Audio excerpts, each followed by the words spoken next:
Assalamualaikum warahmatullahi wabarakatuh. Pada perkuliahan online kali ini kita akan belajar tentang sistem kontrol industri. Kontrol industri didefinisikan di sini sebagai pengaturan otomatis, operasi unit dan peralatan terkait, serta integrasi dan koordinasi operasi unit dalam sistem produksi yang lebih besar. Jadi pada dasarnya semua peralatan industri, mesin-mesin industri itu pasti dikontrol secara otomatis. Contohnya motor itu pasti dikontrol secara otomatis kecepatannya. Motor servo itu juga dikontrol secara otomatis pergerakannya. Kemudian di rumah AC yang ada di kamar itu juga dikontrol secara otomatis suhunya. Pada saat suhunya mencapai setting point yang diset oleh user, maka kompresor yang ada di outdoor itu akan on off menyesuaikan dengan suhu yang tercapai di ruangan. Jadi sistem kontrol otomatis ini sangat penting dan bermanfaat untuk digunakan di perusahaan-perusahaan manufaktur. Yang akan kita pelajari pada pertemuan online kali ini adalah yang pertama, industri proses versus industri manufaktur diskrit. Yang kedua, kontrol kontinu versus diskrit, dan kontrol proses komputer. Masuk ke yang pertama, industri proses versus industri manufaktur diskrit. Industri proses melakukan operasi produksi pada sejumlah bahan yang cenderung berbentuk cair, gas, bubuk, dan bahan serupa. Sedangkan industri manufaktur diskrit melakukan operasi pada jumlah bahan yang cenderung menjadi bagian dari produk diskrit. Ini adalah contoh-contoh proses industri atau contoh-contoh proses industri dengan industri manufaktur diskrit. Contohnya di sini kalau proses industri yaitu chemical, comminution, chemical vapor deposition, distillation, mixing, dan separation. Itu contoh-contoh yang proses. Jadi hampir semua berbentuk cair, gas, bubuk, dan bahan yang serupa. Sedangkan untuk discrete manufacturing industries itu ada casting, forging, extrusion, machining, plastic molding, sheet metal stamping. Secara mendasar perbedaannya adalah kalau discrete biasanya unit per unit atau perakitan atau dipotong-potong kemudian dirakit. Contoh paling simpelnya adalah perusahaan otomotif di mana sudah ada part-part tinggal dikombinasikan, digabung sehingga menjadi sebuah mobil. Sementara kalau industri proses biasanya ada proses yang berkesinambungan, yang awalnya menjadi cair dirubah menjadi bubuk contohnya, kemudian ujung-ujungnya menjadi suatu benda padat contohnya. Jadi berkesinambungan. Sedangkan kalau discrete itu biasanya satu persatu. Ini adalah parameter continuous versus discrete. Jadi kalau tadi industri proses ada hubungannya dengan continuous, sedangkan kalau discrete itu yang satu persatu. Kalau dibikinkan grafik, ya, ini adalah variabel atau parameter value dan ini adalah waktu. Nah, biasanya kalau discrete dia berupa pulse atau satu persatu seperti ini, satu, kedua, ketiga, keempat. Nah, sementara kalau continuous dia continue, dia naik, turun, dan sebagainya. Ya. Kontrol continue versus discrete, ya. Ini adalah perbandingannya di mana kalau ini adalah comparison faktornya, kemudian ini adalah continuous control di proses industri, dan ini adalah discrete control di discrete manufacturing industry. Jadi ini proses kontrolnya. Kalau di industri proses dikontrol dengan continuous control, sedangkan kalau di perusahaan discrete atau manufacturing discrete dikontrol dengan namanya discrete control. Secara typical measurementnya, ya, secara standarnya diukur kalau continuous mengukur berat, kemudian volume, kemudian solid volume measurement. Sedangkan kalau discrete biasanya dihitung berapa partnya atau berapa jumlah produknya. Sedangkan yang kedua, kualitasnya. Nah, kualitasnya biasanya kalau continuous diukur konsistensinya, kemudian berapa konsentrasi dari gas ini, dari cairan ini, ada enggak kontaminasi, ada enggak kehadiran kontaminasi pada cairan tersebut, dan contoh dan yang lain-lain.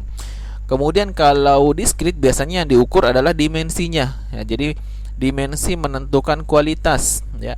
Kemudian permukaan finishingnya, kemudian tampilannya, ada enggak defect atau ada enggak keretakan, ya. Kemudian produk reliability-nya. Kemudian yang ketiga adalah typical variable dan parameter. Biasanya kalau variabel di continuous menggunakan temperatur, volume flow rate, dan tekanan. Sementara kalau discrete yang dicek adalah posisinya, velocity-nya atau kecepatannya, akselerasi atau percepatan, dan force itu gayanya. Kemudian untuk sensor yang biasa digunakan di continuous control biasanya menggunakan flow meter, thermocouples untuk termometer, ya, dan pressure sensor berapa tekanannya. Sementara kalau discrete menggunakan biasanya limit switch, kemudian photoelectric sensor, strain gauge, dan piezoelectric sensor. Silahkan dicari di Google tentang fungsi-fungsi sensor ini. Nanti detailnya saya akan membahas di pertemuan berikutnya. Kemudian tipikal aktuator ini yang dikontrol oleh PLC biasanya. Nah, kalau continuous control di industri proses menggunakan valve, heaters, dan pumps. Sementara kalau discrete biasanya menggunakan switch, motor, dan piston. Dan yang terakhir adalah typical process time constant, ya. Nah, kalau di continuous control di proses industri biasanya menggunakan second, minutes, dan hour. Sementara kalau di discrete biasanya kurang dari 1 second. Untuk sistem kontrol kontinu ada beberapa cara mengontrolnya. Yang pertama regulatory control, ya, di mana di sini ada input parameter, kemudian diproses, ya, proses kemudian mengeluarkan output variabel. Nah, dari outputnya ini akan diukur oleh controller, ya. Nah, controller ini nanti akan mengadjust atau mengatur inputan dari parameter tersebut, ya. Jadi diukur, dikontrol, dan diukur lagi, ya. Nah, secara keseluruhan di sini ada performance measurement. Berapakah performance-nya?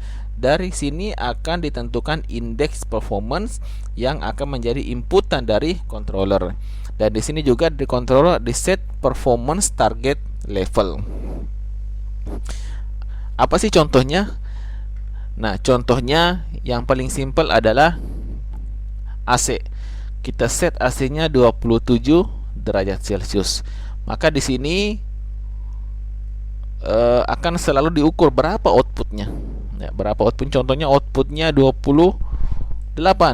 Nah, berarti di sini controller akan mengaktifkan kompresor untuk bekerja lagi supaya suhunya turun. Jadi istilahnya di sini suhunya akan dikontrol dengan cara meng-on off-kan kompresor, ya. Kemudian di sini performance seperti apa? Nah, di sini untuk menghitung berapa lama mencapai suhunya, seberapa cepat mencapai suhunya. Di situ dihitung. Contohnya, untuk mencapai suhu 27 diperlukan 3 detik, atau 5 detik, atau 7 detik. Nah, di sini dihitung. Nah, ini juga menjadi inputan bagi controller. Nah, di sini kita bisa bikinkan target. Contohnya untuk mencapai input setting, kita set 3 detik. Nah, dari sini controller akan mengatur supaya kompresor bisa lebih cepat dalam mencapai target atau inputan dari user. Kemudian ada namanya feed forward control.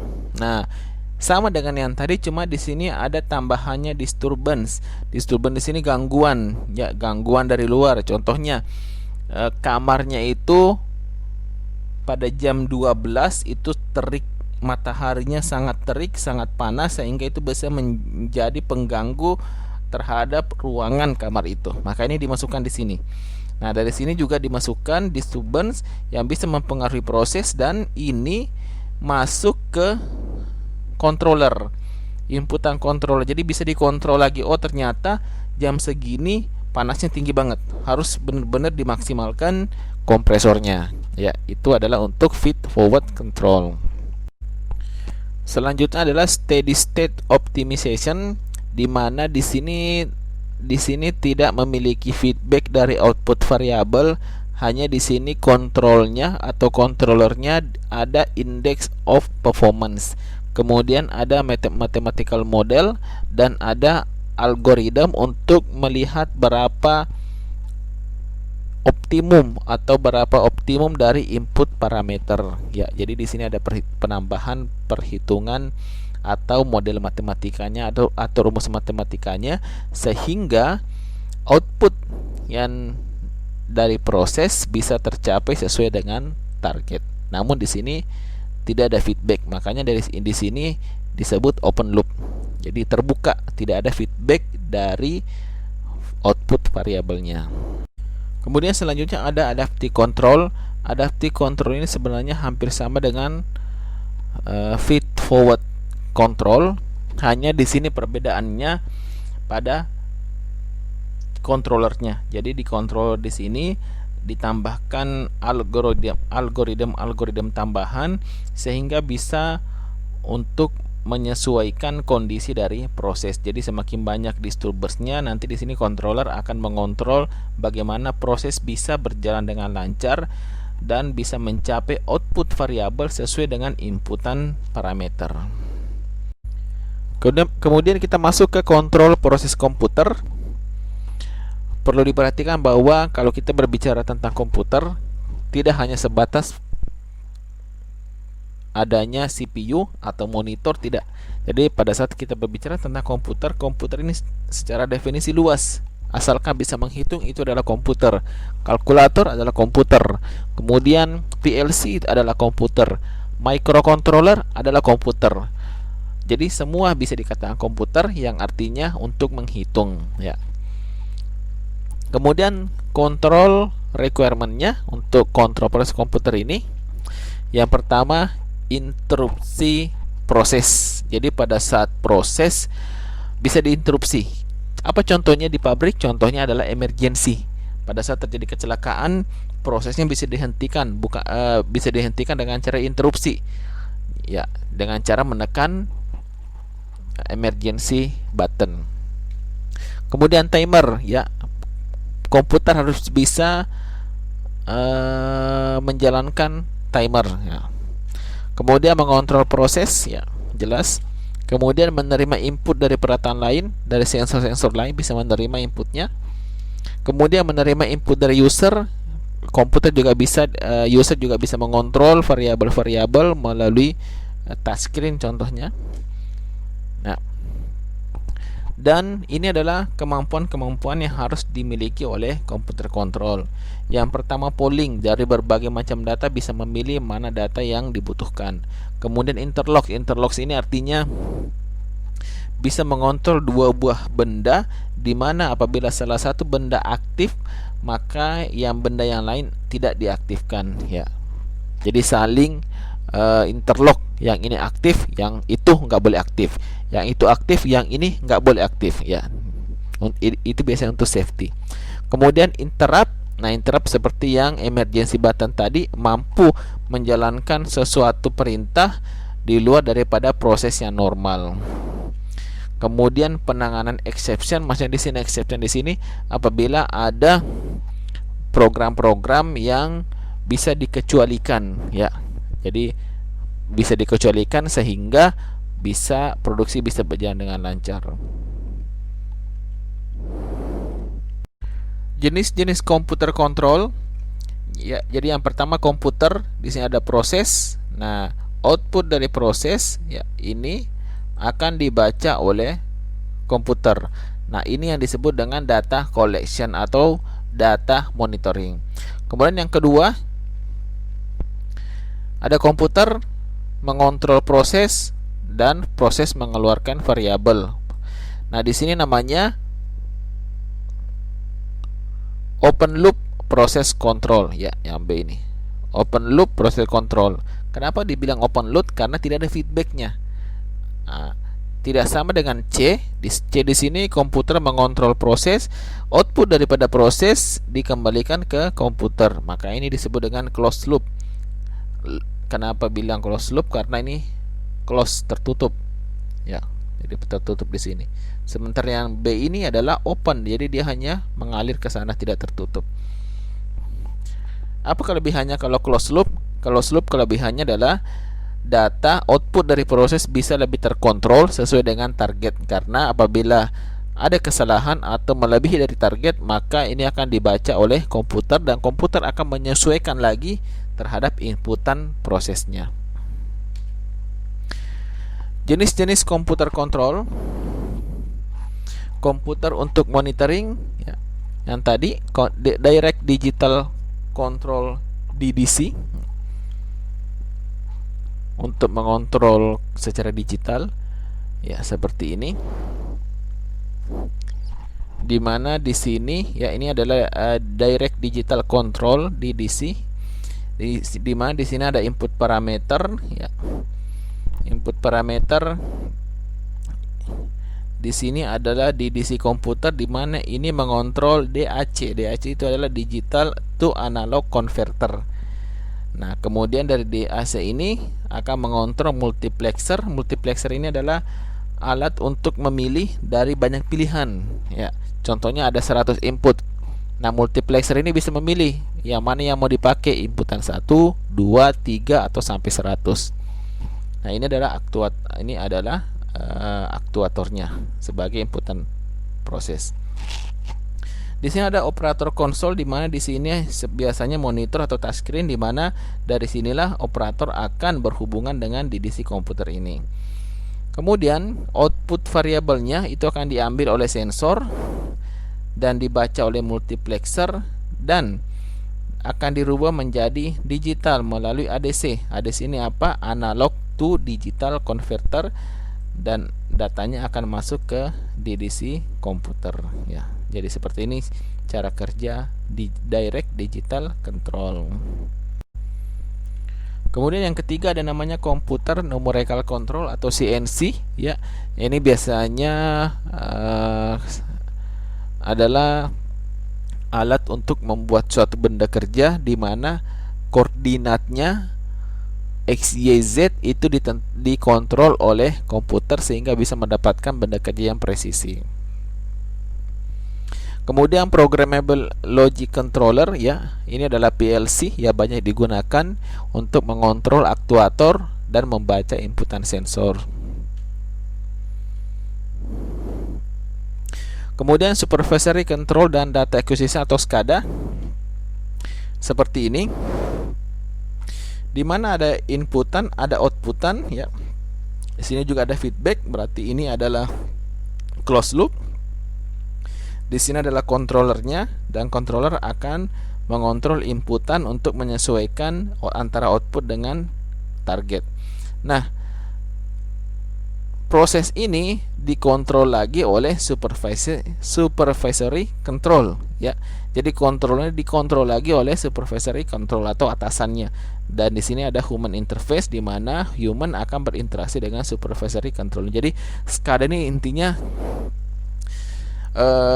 dari kata supervisor ya, dari kata supervisor di mana mengontrol PLC. Jadi kalau ada 10 PLC di pabrik, induknya ada supervisory control atau SCADA. Itu maksudnya. Jadi SCADA ini fungsinya untuk mengontrol semua PLC yang running di suatu tempat ya. Kemudian distributed control system atau DCS ya, seperti ini. Nah, ada raw material, kemudian ada proses, kemudian ada produk. Nah, proses ini ada proses station ya, satu station, satu PLC ya. Berarti di sini ada 4 station, ada 4 PLC. Nah, semua PLC ini tersambung dalam satu komunikasi network, di mana di sini ada local operator station, kemudian ada central control room. Jadi semua PLC ini juga dikontrol oleh orang lain, oleh operator ya. Sama dengan SCADA, cuma bedanya kalau SCADA satu supervisory, sementara kalau di CS itu semua PLC bisa dikontrol oleh banyak station ya.